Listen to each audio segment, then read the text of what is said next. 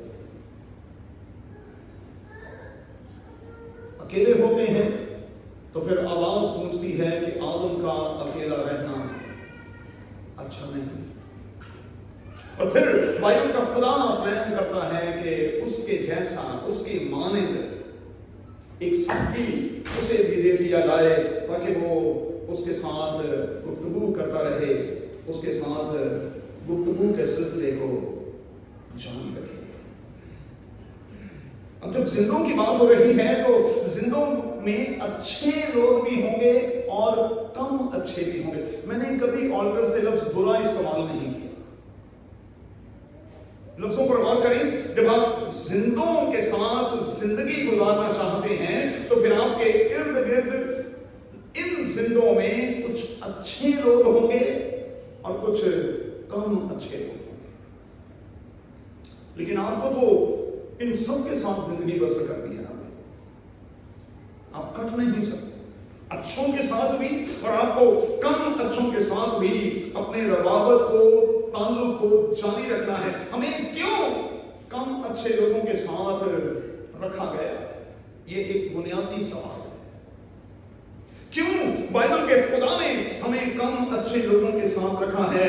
اس لیے کہ ہم ان کے ذریعے سے زندگی کے کچھ تجربوں کو لے کر اچھے اور پھر اچھے اور پھر بہت اچھے ہوتے چلے جائیں۔ اگر کچھ لوگ قادر خدا نے میرے اور آپ کے ارد گرد اچھے اور پھر کم اچھے رکھے ہیں تو اس کے پیچھے خدا کا مقصد یہ ہے کہ ہم تربیت پذیر ہوں، ہم روز سیکھتے رہیں، لرننگ کے عمل میں سے گزرتے رہیں، اور تربیت کی سطح یہ ہو کہ ہم لیول وائز بڑھتے اور پھر بڑھتے اور پھر بڑھتے چلے جائیں۔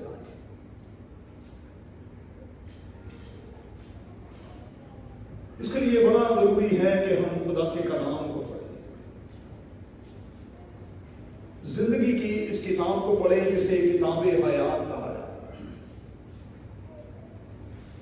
زندگی کے بارے میں علم حاصل کرنے کی کوشش کریں۔ اب علم کیا ہے؟ جتنے پڑھے لکھے لوگ یہاں بیٹھے ہیں، علم جاننے سے نہ جاننے کی طرف سفر ہے، نہ جاننے سے جاننے کی طرف سفر ہے۔ یہ ٹو وے ٹریفک ہے۔ وہ چیزیں جو ہم نہیں جانتے ہم جاننا چاہتے ہیں، اور یہی زندگی ہے، یہی علم ہے، یہی لرننگ ہے کہ ہم ہر روز کچھ نہ کچھ زندگی کے حوالے سے جان رہے ہوتے ہیں، پہچان رہے ہوتے ہیں، نیا تجربہ کر رہے ہوتے ہیں۔ سو خدا کے کلام کو پڑھا کریں بھائی، کیونکہ ہوسیہ کی کتاب میں لکھا ہے کہ میرے لوگ عدم معرفت کی وجہ سے ہلاک ہوئے۔ انہوں نے علم کو نہیں لیا، نالج کو نہیں لیا، اور خدا کے کلام کا نالج نہ ہونے کی وجہ سے لوگ ہلاک ہو گئے۔ اس دنیا میں، جس معاشرے میں میں اور آپ سانس لے رہے ہیں، اس معاشرے میں مختلف طرح سے، مختلف طبیعتوں کے، مختلف مزاجوں کے، رویوں کے لوگ میری اور آپ کے ساتھ چل رہے ہیں، اور ہمیں ان کو ساتھ لے کر چلنا ہے۔ ان اشخاص کو ہم نے ساتھ لے کر چلنا ہے۔ کیوں؟ کیونکہ ہم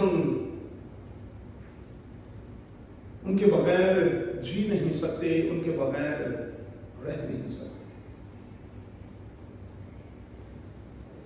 اب ذرا پھر سے 137 میں زبور پر آ جائیں۔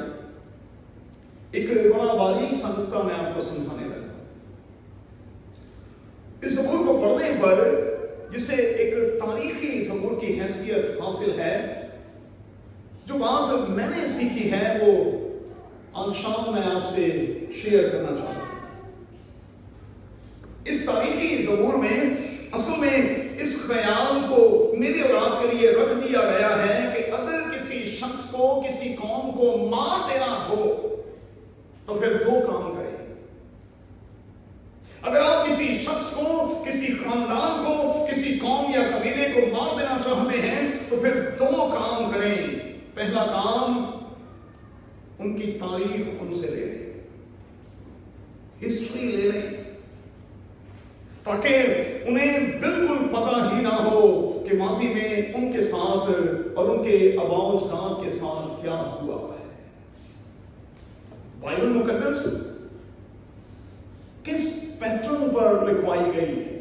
یہی کہ ہم شریعت کی اس کتاب کو ٹرانسفر کریں.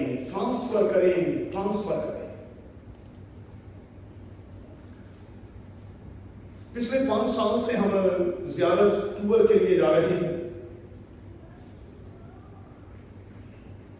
پچھلے سال ہمیں جارڈن میں اس بات کا تجربہ ہوا جب ہم اولڈ ٹیسٹامنٹ اور نیو ٹیسٹامنٹ کے حوالے سے کچھ چیزوں کو, مقدس مقامات کو دیکھ رہے تھے. ہم کوشش ہمیشہ یہ کرتے ہیں کہ ہمیں کرسچن گائیڈ ملے, ایسے گائیڈ جو دوران سفر ہم سے یہ کہیں کہ اپنی بائبل کھول لیں, جہاں میں آپ کو لے جانا چاہتا ہوں اس کی ہسٹری بائبل کے فلاں حصے میں موجود ہے, آپ اسے پڑھ لیں, اور اگر کوئی سوال ہے تو مہربانی سے اس سوال کو ضرور اٹھائیں. پچھلی بار گائیڈ نے کہا کہ بائبل مقدس میں سب کچھ نہیں لکھا گیا, اور میں اس بات پر سہمت ہوں, کیونکہ بائبل مقدس میں خود یہ آیا ہے کہ اگر وہ تمام کے تمام کام جو خدا یسوع مسیح نے کیے الگ الگ کر کے لکھے جاتے تو یہ اتنی بڑی کتاب ہوتی کہ نہ تو اٹھائی جاتی نہ پڑھی جاتی. گائیڈ نے کہا ہم جب کسی علاقے کی اور کسی بات کی تشریح کرتے ہیں تو یہ وہ باتیں ہیں جو ہمیں جنریشن ٹو جنریشن اپنے بڑوں سے ملی.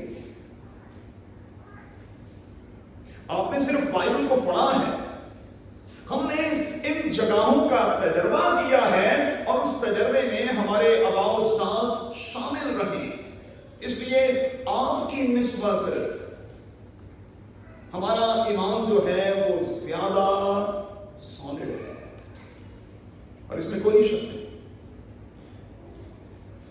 137 میں زبور میں اسی خیال کو پیش کیا گیا ہے کہ کسی قوم کو, کسی شخص کو مار دینا ہو, اسے ختم کرنا ہو تو ان کی اجتماعی یادگاریں جو ہیں ان سے چھین لیں, ان کے ملی نغمے ان سے چھین لیں, ان کی ہسٹری ان سے چھین لیں,